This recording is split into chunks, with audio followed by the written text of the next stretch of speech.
So, in the last class I have given some idea about a Cochrane boiler and Babcock and Wilcox boiler, and I have already shown you the animation video of these two boilers. In that case, the Cochrane boiler is purely a fire tube boiler, whereas the Babcock and Wilcox boiler is purely a water tube boiler.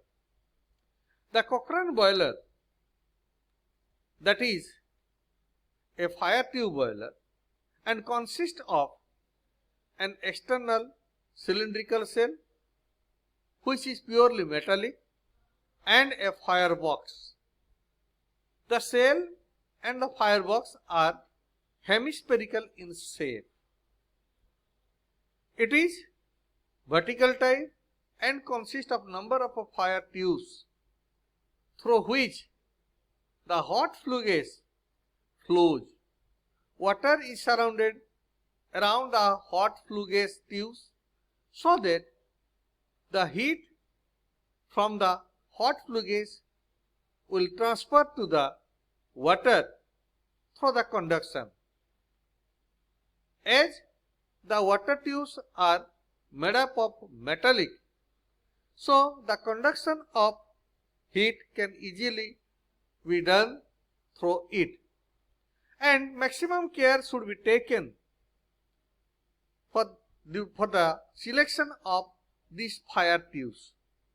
The fire tubes through which the hot flue gas flows carries maximum amount of heat energy, and that has to be transferred to the water by conduction.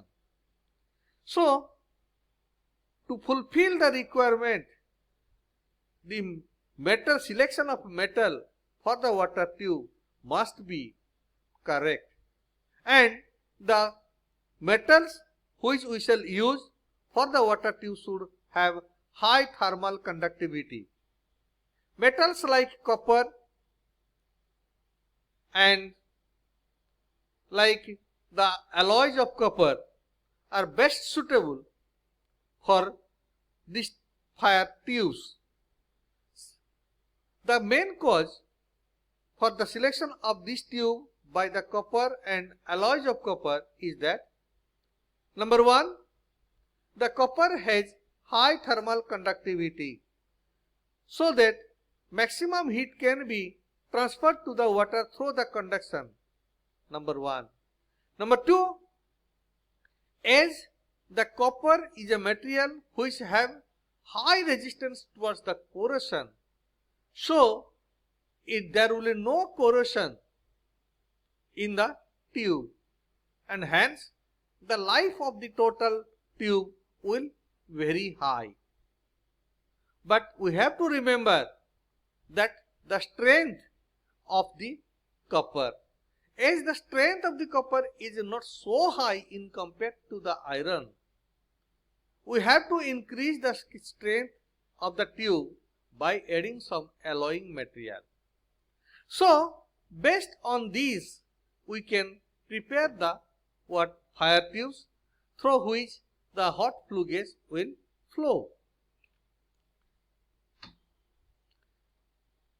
In the case of Cochrane boiler, the pressure of the steam varies maximum up to 40 bar, that is from 15 to 40 bar, and the efficiency of the boiler is 70 to 75% depending upon the types of fuel that we shall use.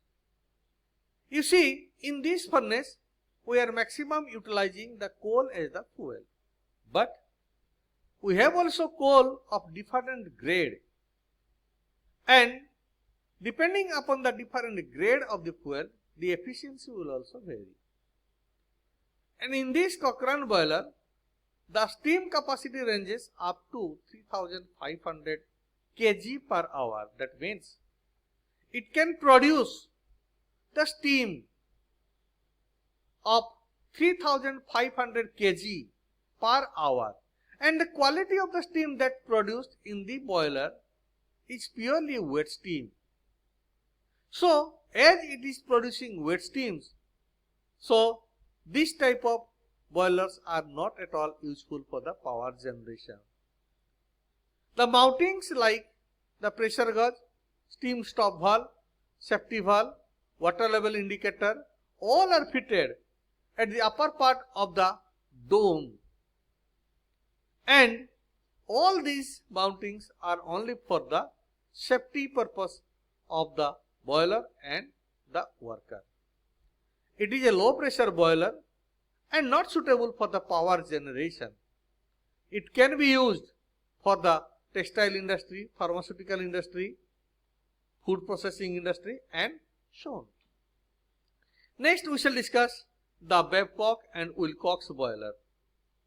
The Babcock and Wilcox boiler is a water tube boiler. I have already shown you the animation figure of the Babcock and Wilcox figure. Here, in the case of Babcock and Wilcox boiler, in the furnace, the solid fuel coal is fired, and the hot flue gas goes in the upper direction. It strikes the water tube. The water comes from the drum through the lower header, and it flows to the upper header and is heated up.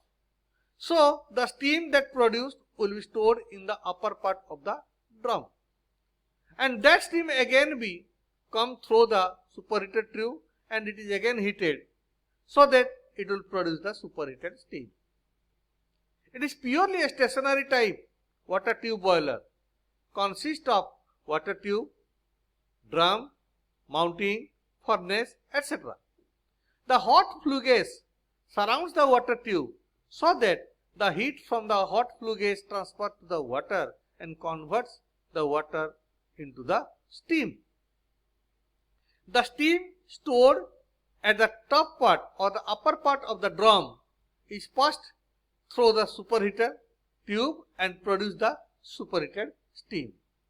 This boiler produces steam with the condition of superheated steam, but the pressure of the superheated steam is not so high which can be utilized for the power generation. Remember, Babcock and Wilcox boiler is a water tube boiler and produces superheated steam, but the pressure ranges maximum up to 70 to 80 bar, which is not so sufficient for the power generation. And that's why this type of boiler, though it is in water tube boiler, it is also not at all suitable for the power generation. These are also very old pattern of a boiler, and here we are not taking consideration the dust collection system. Simply we are discharging the hot flue gas to the atmosphere without considering the pollution. But nowadays, whatever the boiler that we are using for the power generation are producing maximum high pressure up to 210 bar and high temperature up to a temperature of 540 degrees centigrade and very high capacity, which is quite essential for a thermal power plant. So, the boiler like Benson boiler, Lamont boiler, like that, all are the water tube boiler but high pressure boiler. A high pressure, high temperature superheated steam carries maximum heat energy so that it can easily convert the heat energy to the work energy. So, maximum energy we shall get from the turbine. So that in other word I can say the maximum electrical energy or power can be produced by the help of this type of high pressure boiler.